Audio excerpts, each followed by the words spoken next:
Hello students all about learning ਦੇ ਵਿੱਚ ਤੁਹਾਡਾ ਫਿਰ ਤੋਂ ਸਵਾਗਤ ਹੈ।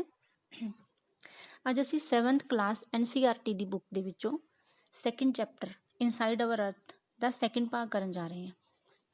ਪਹਿਲਾ ਭਾਗ ਅਸੀਂ ਪ੍ਰੀਵੀਅਸ ਵੀਡੀਓ ਦੇ ਵਿੱਚ ਕਰ ਚੁੱਕੇ ਹਾਂ, ਜਿਸ ਦੇ ਵਿੱਚ ਮੈਂ ਤੁਹਾਨੂੰ ਧਰਤੀ ਦੀਆਂ ਪਰਤਾਂ ਬਾਰੇ ਦੱਸਿਆ ਸੀਗਾ, ਕਰਸਟ, ਮੈਂਟਲ ਐਂਡ ਕੋਰ ਦੇ ਬਾਰੇ ਵਿੱਚ।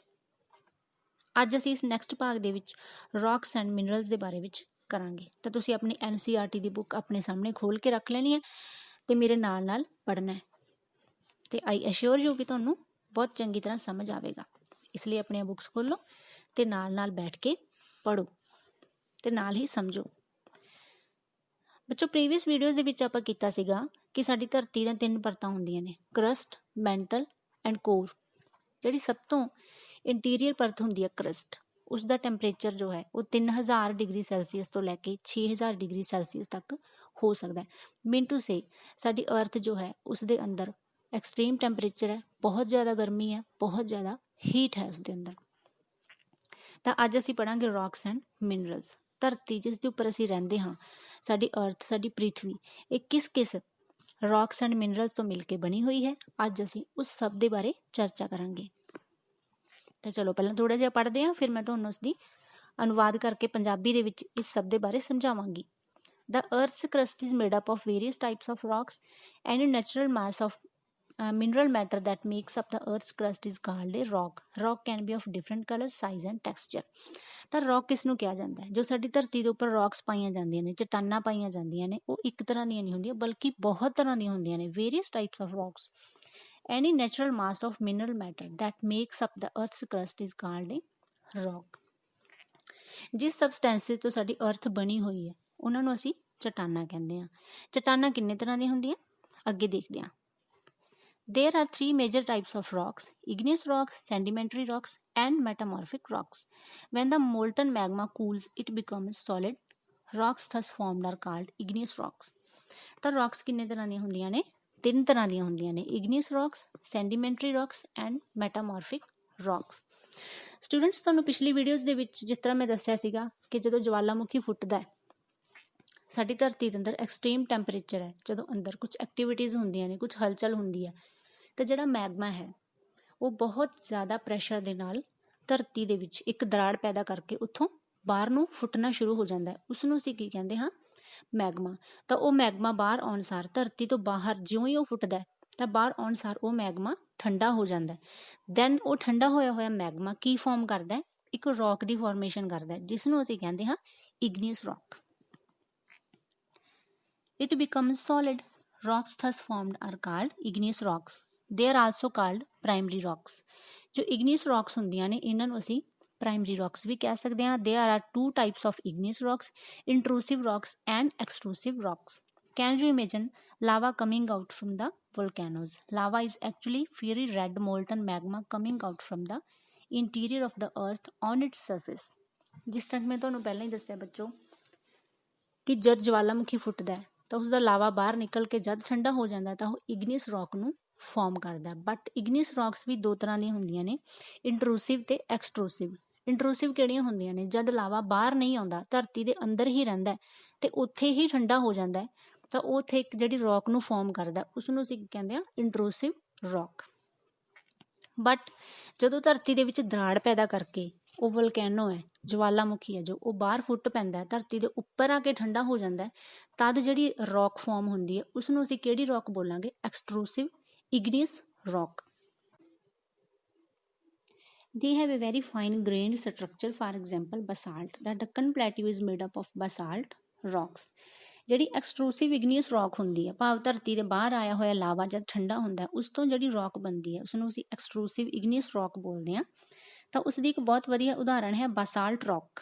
ਜਿਹੜਾ ਸਾਡਾ ਡੈਕਨ ਪਲੇਟਿਊ ਹੈ, ਸਾਡੇ ਭੂ ਭਾਗ ਦਾ ਇੱਕ ਹਿੱਸਾ ਹੈ। ਜਦ ਅਸੀਂ ਧਰਤੀ ਦੇ ਭਾਗਾਂ ਬਾਰੇ ਪੜ੍ਹਾਂਗੇ, ਸਾਡੇ ਫਿਜ਼ੀਕਲ ਸਟਰਕਚਰ ਬਾਰੇ ਪੜ੍ਹਾਂਗੇ, ਤਦ ਮੈਂ ਉਹਦੇ ਵਿੱਚ ਤੁਹਾਨੂੰ ਸਮਝਾਵਾਂਗੀ ਕਿ ਡੈਕਨ ਪਲੇਟਿਊ ਜੋ ਹੈ ਉਸਦੀ ਕਿਸ ਤਰ੍ਹਾਂ ਫਾਰਮੇਸ਼ਨ ਹੋਈ ਹੈ, ਕਿਸ ਤਰ੍ਹਾਂ ਉਹ ਰੌਕਸ ਦੇ ਤੋਂ ਫਾਰਮ ਹੋਇਆ ਹੋਇਆ ਹੈ। ਤਾਂ ਜਿਹੜੀ ਐਕਸਟਰੂਸਿਵ ਇਗਨੀਅਸ ਰੌਕ ਹੈ ਉਸ ਤੋਂ ਜਿਹੜਾ ਸਾਡਾ ਡੈਕਨ ਪਲੇਟਿਊ ਹੈ ਉਹਦਾ ਜ਼ਿਆਦਾਤਰ ਭਾਗ ਇਸ ਤੋਂ ਹੀ ਫਾਰਮ ਹੋਇਆ ਹੋਇਆ।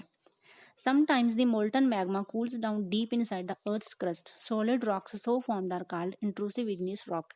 Since they cool down slowly, they form large grains. Granite is an example of such a rock. Grinding stones used to prepare paste powder of spices and grains are made up of granite. The granite जो है ਇਹ ਧਰਤੀ ਦੇ ਅੰਦਰ ਠੰਡਾ ਹੋਇਆ ਲਾਵਾ ਜਿਸ ਨੂੰ ਅਸੀਂ ਇੰਟਰੂਸਿਵ ਇਗਨੀਅਸ ਵੀ ਬੋਲਦੇ ਹਾਂ, ਉਸ ਤਰ੍ਹਾਂ ਦੀ ਇੱਕ ਰੌਕ ਦੀ ਉਦਾਹਰਣ ਹੈ ਗ੍ਰੇਨਾਈਟ। ਇੱਕ ਬਹੁਤ ਸਖਤ ਪੱਥਰ ਹੁੰਦਾ ਜਿਸ ਦੇ ਬਾਰੇ ਤੁਸੀਂ ਸਾਰਿਆਂ ਨੇ ਸੁਣਿਆ ਹੋਏਗਾ। ਤੇ ਗ੍ਰੇਨਾਈਟ ਕਿਸ ਕੰਮ ਆਉਂਦਾ ਹੈ? ਜਿਸ ਤਰ੍ਹਾਂ ਮਸਾਲੇ ਰਗੜਨ ਦੇ ਵਾਸਤੇ ਪੱਥਰ ਹੁੰਦੇ ਨੇ ਜਾਂ ਕੁੰਡੇ ਵਗੈਰਾ ਹੁੰਦੇ ਨੇ, ਉਹ ਇਸੇ ਰੌਕ ਦੇ ਬਣਾਏ ਜਾਂਦੇ ਨੇ। ਬਹੁਤ ਮਜ਼ਬੂਤ ਹੁੰਦਾ ਤੇ ਛੇਤੀ ਕਿਤੇ ਟੁੱਟਦਾ ਨਹੀਂ। Rocks roll down, crack and hit each other and are broken down into small fragments. Rocks ਹੈ ਜਿਹੜੀਆਂ ਉਹ ਰੁੜਦੀਆਂ ਰਹਿੰਦੀਆਂ ਨੇ। ਜਿਸ ਤਰ੍ਹਾਂ ਸਾਨੂੰ ਪਤਾ ਹੀ ਹੈ ਕਿ ਧਰਤੀ ਦੇ ਉੱਪਰ ਵੱਖ-ਵੱਖ ਤਰ੍ਹਾਂ ਦੀਆਂ ਜੋ ਕਿਰਿਆਵਾਂ ਹੁੰਦੀਆਂ ਨੇ, ਵੈਦਰਿੰਗ ਐਟਸੈਟਰਾ, ਤੇ ਜਿਹੜੀਆਂ ਚਟਾਨਾਂ ਨੇ ਉਹ ਰਿੜਦੀਆਂ ਰਹਿੰਦੀਆਂ ਨੇ ਇੱਧਰ ਉੱਧਰ, ਉਹਨਾਂ ਦੇ ਵਿੱਚ ਕ੍ਰੈਕਸ ਆ ਜਾਂਦੀਆਂ ਨੇ, ਇੱਕ ਦੂਜੇ ਨਾਲ ਉਹ ਹਿੱਟ ਕਰਦੀਆਂ ਨੇ ਤੇ ਉਹ ਬਹੁਤ ਛੋਟੇ ਛੋਟੇ ਫਰੈਗਮੈਂਟਸ ਦੇ ਵਿੱਚ ਟੁੱਟ ਜਾਂਦੀਆਂ ਨੇ। These smaller particles are called sediments. ਤਾਂ ਇਹਨਾਂ ਸਮਾਲਰ ਪਾਰਟੀਕਲਸ ਨੂੰ ਅਸੀਂ ਕੀ ਬੋਲਦੇ ਹਾਂ? ਸੈਂਡੀਮੈਂਟਸ ਬੋਲਦੇ ਹਾਂ। These sediments are transported and deposited by wind, water, etc. These loose sediments are compressed and hardened to form layers of rocks. ਤਾਂ ਜਿਹੜੇ ਇਹ ਟੁੱਟੇ ਹੋਏ ਛੋਟੇ ਛੋਟੇ ਟੁਕੜੇ ਹੁੰਦੇ ਨੇ, ਇਹ ਦੁਬਾਰਾ ਵੈਦਰਿੰਗ ਦੀ ਵਜ੍ਹਾ ਨਾਲ ਜੁੜ ਜਾਂਦੇ ਨੇ, ਕੰਪਰੈਸ ਹੋ ਜਾਂਦੇ ਨੇ ਅਤੇ ਬਹੁਤ ਜ਼ਿਆਦਾ ਹਾਰਡ ਹੋ ਜਾਂਦੇ ਨੇ ਤੇ ਦੁਬਾਰਾ ਫਿਰ ਇਹ ਰੌਕਸ ਦਾ ਨਿਰਮਾਣ ਕਰਦੇ ਨੇ। ਉਹਨਾਂ ਰੌਕਸ ਨੂੰ ਅਸੀਂ ਕੀ ਕਹਿੰਦੇ ਹਾਂ? ਸੈਂਡੀਮੈਂਟਰੀ ਰੌਕਸ। ਜਿਹੜੀਆਂ ਦੂਸਰੀ ਤਰ੍ਹਾਂ ਦੀ ਜਿਹੜੀ ਰੌਕ ਹੈ ਉਸਨੂੰ ਅਸੀਂ ਕੀ ਬੋਲਦੇ ਹਾਂ?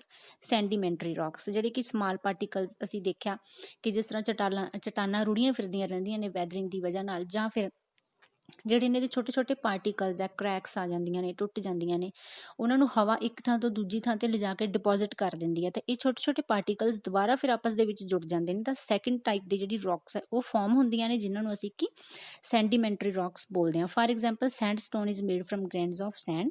These rocks may also contain fossils of plants, animals and other microorganisms that once lived on them। ਤਾਂ ਜਿਹੜੀ ਸੈਂਡੀਮੈਂਟਰੀ ਰੌਕ ਹੁੰਦੀ ਹੈ ਬੱਚੋ, ਇਸ ਦੇ ਸੰਬੰਧ ਦੇ ਵਿੱਚ ਤੁਸੀਂ ਇਹ ਗੱਲ ਯਾਦ ਰੱਖਣੀ ਹੈ ਕਿ ਇਸ ਦੇ ਵਿੱਚ ਜਿਹੜੇ fossils of plants, animals and other microorganisms ਦੇ ਤੱਤ ਵੀ ਪਾਏ ਜਾਂਦੇ ਨੇ। ਕਹਿਣ ਦਾ ਮਤਲਬ ਇਹਨਾਂ ਸੈਂਡੀਮੈਂਟਰੀ ਰੌਕਸ ਦੇ ਵਿੱਚ ਜਿਹੜੇ ਕਦੇ ਜਾਨਵਰ ਕਦੇ ਜਿਉਂਦੇ ਹੁੰਦੇ ਸੀ, ਜਦੋਂ ਮਰ ਜਾਂਦੇ ਆ ਤਾਂ ਉਹਨਾਂ ਦੇ ਮ੍ਰਿਤ ਸਰੀਰਾਂ ਦੇ ਜੋ ਤੱਤ ਹੁੰਦੇ ਨੇ ਉਹ ਵੀ ਇਹਨਾਂ ਦੇ ਵਿੱਚ ਪਾਏ ਜਾਂਦੇ ਨੇ। ਜਿਸ ਤਰ੍ਹਾਂ ਦਰਖਤਾਂ ਦੇ ਪੱਤੇ ਡਿੱਗਦੇ ਨੇ, ਉਹ ਵੀ ਇਹਦੇ ਵਿੱਚ ਸਬਸਟਾਂਸ ਨੇ ਜੋ ਉਹ ਸੈਂਡੀਮੈਂਟਰੀ ਰੌਕਸ ਦੇ ਵਿੱਚ ਪਾਏ ਜਾਂਦੇ ਨੇ। ਬੱਚੋ ਇੱਕ ਗੱਲ ਹੋਰ ਯਾਦ ਰੱਖਣੀ ਹੈ ਕਿ ਇਹ ਸਾਰਾ ਪ੍ਰੋਸੈਸ ਬੜੀ ਜਲਦੀ ਨਹੀਂ ਹੁੰਦਾ, ਇਹ ਬਹੁਤ ਗ੍ਰੈਜੂਅਲੀ ਹੋਣ ਵਾਲਾ ਪ੍ਰੋਸੈਸ ਹੈ, ਬਹੁਤ ਹੌਲੀ ਹੁੰਦਾ ਹੈ ਤੇ ਇਹ ਕਈ ਸੈਂਕੜੇ ਸਾਲਾਂ ਦੇ ਵਿੱਚ ਹੁੰਦਾ ਹੈ। ਤਾਂ ਤੁਸੀਂ ਇਸ ਨੂੰ ਇੱਦਾਂ ਨਹੀਂ ਸਮਝ ਲੈਣਾ ਕਿ ਰੌਕ ਫਾਰਮੇਸ਼ਨ ਹੈ ਜੋ ਬੜੀ ਜਲਦੀ ਹੋ ਜਾਂਦੀ ਹੈ, ਕਿ ਪਹਿਲਾਂ ਮੈਗਮਾ ਜੋ ਲਾਵਾ ਬਾਹਰ ਆਇਆ ਉਹ ਠੰਡਾ ਹੋ ਗਿਆ, ਇਗਨੀਅਸ ਰੌਕ ਬਣ ਗਈ, ਦੈਨ ਸੈਂਡੀਮੈਂਟਰੀ ਰੌਕ ਬਣ ਗਈ ਐਂਡ ਦੈਨ ਮੈਟਾਮੋਰਫਿਕ ਰੌਕ ਬਣ ਗਈ। ਨਹੀਂ, ਇਹ ਜਿਹੜਾ ਪ੍ਰੋਸੈਸ ਹੁੰਦਾ ਹੈ ਬਹੁਤ ਗ੍ਰੈਜੂਅਲੀ ਹੁੰਦਾ ਹੈ, ਬਹੁਤ ਹੌਲੀ ਹੁੰਦਾ ਹੈ। ਜੋ ਇਸ ਤਰ੍ਹਾਂ ਰੌਕਸ ਦੀ ਜਿਹੜੀ ਫਾਰਮੇਸ਼ਨ ਹੈ ਇੱਕ ਸਾਈਕਲ ਦੇ ਰੂਪ ਦੇ ਵਿੱਚ ਚੱਲਦੀ ਰਹਿੰਦੀ ਹੈ। ਇਨੀਸ਼ੀਅਲੀ ਜੋ ਹੁੰਦੀ ਹੈ, ਸਭ ਤੋਂ ਪਹਿਲਾਂ ਇਗਨੀਅਸ ਰੌਕ ਬਣਦੀ ਹੈ, ਦੈਨ ਸੈਂਡੀਮੈਂਟਰੀ ਰੌਕ ਬਣਦੀ ਹੈ ਐਂਡ ਫਾਈਨਲੀ ਕੀ ਬਣ ਜਾਂਦੀ ਹੈ? ਮੈਟਾਮੋਰਫਿਕ ਰੌਕ ਬਣ ਜਾਂਦੀ ਹੈ। ਐਂਡ ਮੈਟਾਮੋਰਫਿਕ ਤੋਂ ਦੁਬਾਰਾ ਇਗਨੀਅਸ ਰੌਕ ਕਿਵੇਂ ਬਣਦੀ ਹੈ ਉਹ ਅੱਗੇ ਆਪਾਂ ਜਦੋਂ ਰੌਕ ਸਾਈਕਲ ਪੜਾਂਗੇ ਉਹਦੇ ਵਿੱਚ ਮੈਂ ਤੁਹਾਨੂੰ ਚੰਗੀ ਤਰ੍ਹਾਂ ਸਮਝਾਵਾਂਗੀ। Igneous and sedimentary rocks can change into metamorphic rocks under great heat and pressure. For example, clay changes into slate and limestone into marble. ਤਾਂ ਜਿਹੜੀ ਆਪਾਂ ਦੂਸਰੀ ਟਾਈਪ ਦੀ ਰੌਕ ਪੜ੍ਹੀ ਹੈ ਸੈਂਡੀਮੈਂਟਰੀ ਰੌਕ, ਜਦੋਂ ਉਸਦੇ ਉੱਪਰ ਗ੍ਰੇਟ ਹੀਟ ਐਂਡ ਪ੍ਰੈਸ਼ਰ ਪਾਇਆ ਜਾਂਦਾ ਹੈ ਜਾਂ ਖੁਦ ਬਖੁਦ ਵਾਤਾਵਰਣ ਦੀਆਂ ਕਿਰਿਆਵਾਂ ਦੀ ਵਜ੍ਹਾ ਨਾਲ ਬਹੁਤ ਜ਼ਿਆਦਾ ਹੀਟ ਜਾਂ ਪ੍ਰੈਸ਼ਰ ਦੇ ਸੰਪਰਕ ਦੇ ਵਿੱਚ ਉਹ ਆਉਂਦੀ ਹੈ, ਤਾਂ ਉਹ ਕਿਸ ਤਰ੍ਹਾਂ ਦੀ ਰੌਕ ਬਣ ਜਾਂਦੀ ਹੈ? ਮੈਟਾਮੋਰਫਿਕ ਰੌਕ। ਫਾਰ ਐਗਜ਼ਾਮਪਲ, ਕਲੇ ਹੈ ਜਿਹੜੀ ਉਹ ਸਲੇਟ ਦੇ ਵਿੱਚ ਚੇਂਜ ਹੋ ਜਾਂਦੀ ਹੈ ਤੇ ਲਾਈਮਸਟੋਨ ਹੈ ਜੋ ਉਹ ਮਾਰਬਲ ਬਣ ਜਾਂਦਾ ਹੈ। Rocks are very useful to us. The hard rocks are used to making roads, houses and buildings. Rocks ਹੈ ਜੋ ਦੇਖੋ, ਜੋ ਅਸੀਂ ਮਾਰਬਲ ਆਪਣੇ ਘਰਾਂ ਦੇ ਵਿੱਚ ਬੱਚੇ ਯੂਜ਼ ਕਰਦੇ ਹਾਂ, ਫਰਸ਼ ਲਗਾਉਣ ਦੇ ਕੰਮ ਆਉਂਦਾ ਹੈ, ਤਾਂ ਹੋਰ ਵੀ ਅਸੀਂ ਕੰਧਾਂ ਦੇ ਉੱਪਰ ਡੈਕੋਰੇਸ਼ਨ ਕਰਦੇ ਹਾਂ ਪੱਥਰ ਨਾਲ, ਉਸਨੂੰ ਅਸੀਂ ਆਮ ਭਾਸ਼ਾ ਦੇ ਵਿੱਚ ਪੱਥਰ ਬੋਲਦੇ ਹਾਂ। ਉਹ ਇਨੀਸ਼ੀਅਲੀ ਕੀ ਹੁੰਦੀ ਹੈ ਬੇਟਾ? ਉਹ ਰੌਕ ਹੀ ਹੁੰਦੀ ਹੈ। ਉਹ ਇੱਕ ਹਾਰਡ ਰੌਕ ਹੁੰਦੀ ਹੈ ਜੋ ਕਿ ਡਿਫਰੈਂਟ ਫਿਨੋਮੀਨਾ ਦੇ ਵਿੱਚੋਂ ਲੰਘ ਕੇ ਉਹ ਫਾਈਨਲੀ ਉਸਨੇ ਉਹ ਫਾਰਮੇਸ਼ਨ ਲਈ ਹੁੰਦੀ ਹੈ ਜਿਸ ਨੂੰ ਕਿ ਅਸੀਂ ਹਾਊਸਿਸ ਐਂਡ ਬਿਲਡਿੰਗਸ ਦੇ ਵਿੱਚ ਯੂਜ਼ ਕਰਦੇ ਹਾਂ। You use stones in many games. For example, 7 stones, hopscotch, 5 stones। Students मैं तुहानू इत्थे कुछ पिक्चर्स दिखा रही हैं। As Red Fort is made up of red sandstone and Taj Mahal is made up of white marble. ਜਿਹੜਾ ਸਾਡਾ ਲਾਲ ਕਿਲਾ ਬਣਿਆ ਹੋਇਆ ਉਹ ਰੈੱਡ ਸੈਂਡਸਟੋਨ ਦਾ ਬਣਿਆ ਹੋਇਆ ਤੇ ਤਾਜ ਮਹਿਲ ਤੁਸੀਂ ਸਾਰਿਆਂ ਨੇ ਵੇਖਿਆ ਹੋਵੇਗਾ ਤਸਵੀਰਾਂ ਦੇ ਵਿੱਚ ਜਾਂ ਟੀਵੀ ਤੇ ਜਾਂ ਕਿਤੇ ਵੀ ਤੁਸੀਂ ਵੇਖਿਆ ਤਾਜ ਮਹਿਲ ਤਾਂ ਉਹ ਵਾਈਟ ਮਾਰਬਲ ਦਾ ਬਣਿਆ ਹੋਇਆ। ਤਾਂ ਵਾਈਟ ਮਾਰਬਲ ਵੀ ਜੋ ਕੀ ਹੈ ਉਹ ਆਪਣੇ ਆਪ ਵਿੱਚ ਇੱਕ ਰੌਕ ਹੀ ਹੈ, ਇੱਕ ਰੌਕ ਦੀ ਹੀ ਉਹ ਕਾइंड ਹੈ। You will be surprised to know that one type of rock changes to another type under certain conditions in a cyclic manner. This process of transformation of the rock from one to another is known as the rock cycle. Rock cycle जिस तरह कि मैं ਤੁਹਾਨੂੰ ਪਿੱਛੇ ਦੱਸਿਆ ਸੀਗਾ ਕਿ ਇੱਕ ਰੌਕ ਹੈ ਜਦੋਂ ਦੂਸਰੀ ਕਾइंड ਦੇ ਵਿੱਚ ਫਾਰਮ ਹੋ ਜਾਂਦੀ ਹੈ, ਫਿਰ ਥਰਡ ਕਾइंड ਦੇ ਵਿੱਚ ਫਾਰਮ ਹੋ ਜਾਂਦੀ ਹੈ, ਦੈਨ ਉਹ ਦੁਬਾਰਾ ਫਿਰ ਫਸਟ ਫਾਰਮ ਦੇ ਵਿੱਚ ਹੀ ਵਾਪਸ ਆ ਜਾਂਦੀ ਹੈ। ਇਸ ਨੂੰ ਅਸੀਂ ਰੌਕ ਸਾਈਕਲਿੰਗ ਕਹਿੰਦੇ ਹਾਂ। ਕਿਸ ਤਰ੍ਹਾਂ ਹੁੰਦੀ ਹੈ ਰੌਕ ਸਾਈਕਲਿੰਗ, ਆਓ ਦੇਖਦੇ ਹਾਂ। You have already learned when the molten magma cools, it solidifies to become igneous rock. These igneous rocks are broken down into small particles that are transported and deposited to from sedimentary rocks. ਸਭ ਤੋਂ ਪਹਿਲਾਂ ਜਦ ਲਾਵਾ ਬਾਹਰ ਆ ਕੇ ਠੰਡਾ ਹੁੰਦਾ ਹੈ, ਜਦੋਂ ਵੋਲਕੈਨੋ ਇਰਪਟ ਹੁੰਦਾ ਹੈ ਤਾਂ ਲਾਵਾ ਜੋ ਬਾਹਰ ਆ ਕੇ ਠੰਡਾ ਹੋ ਜਾਂਦਾ ਤਾਂ ਉਹ ਕਿਹੜੀ ਰੌਕ ਬਣਾਉਂਦਾ ਹੈ, ਇਗਨੀਅਸ ਰੌਕ। ਦੈਨ ਇਗਨੀਅਸ ਰੌਕ ਤੋਂ ਬਾਅਦ ਕਿਹੜੀ ਰੌਕ ਬਣ ਜਾਂਦੀ ਹੈ, sedimentary rock.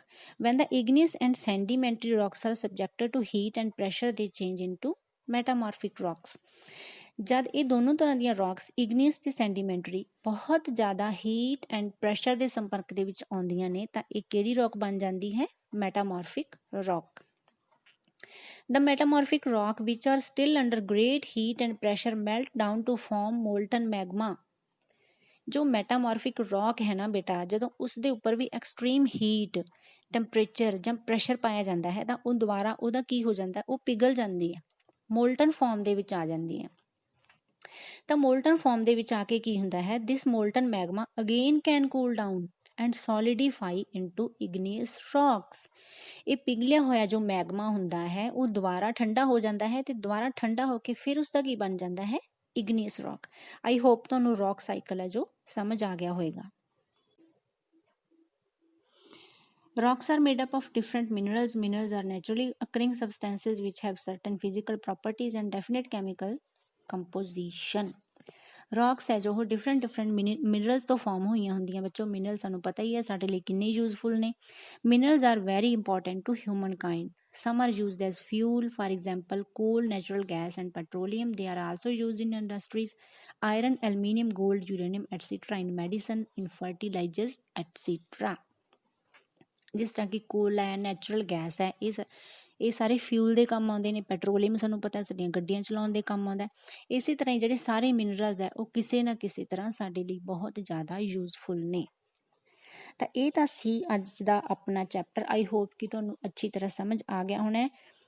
ਤਾਂ ਬੱਚੋ ਮੇਰੀ ਇੱਕੋ ਹੀ ਗੁਜ਼ਾਰਿਸ਼ ਹੈ ਤੁਹਾਨੂੰ ਕਿ ਜੇ ਤੁਸੀਂ ਲੈਸਨ ਨੂੰ ਚੰਗੀ ਤਰ੍ਹਾਂ ਸਮਝਣਾ ਚਾਹੁੰਦੇ ਹੋ ਤਾਂ ਆਪਣੀ ਬੁੱਕ ਖੋਲ੍ਹ ਕੇ ਮੇਰੇ ਨਾਲ ਪੜ੍ਹਿਆ ਕਰੋ, ਸਮਝਿਆ ਕਰੋ। ਦੈਨ ਤੁਹਾਨੂੰ ਬਹੁਤ ਹੀ ਅੱਛੀ ਤਰ੍ਹਾਂ ਜੋ ਕੰਸੈਪਟ ਹੈ ਉਸਦੀ ਕਲੈਰਿਟੀ ਹੋਏਗੀ। ਜੇਕਰ ਤੁਸੀਂ ਇਹ ਚੈਨਲ ਅਜੇ ਤੱਕ ਸਬਸਕ੍ਰਾਈਬ ਨਹੀਂ ਕੀਤਾ ਤਾਂ ਹੁਣੇ ਹੀ ਕਰ ਲਵੋ ਤਾਂ ਕਿ ਹਰ ਇੱਕ ਵੀਡੀਓ ਦਾ ਨੋਟੀਫਿਕੇਸ਼ਨ ਤੁਹਾਡੇ ਤੱਕ ਪਹੁੰਚ ਸਕੇ। ਮਿਲਦੇ ਹਾਂ ਅਗਲੀ ਵੀਡੀਓ ਦੇ ਵਿੱਚ। Good bye.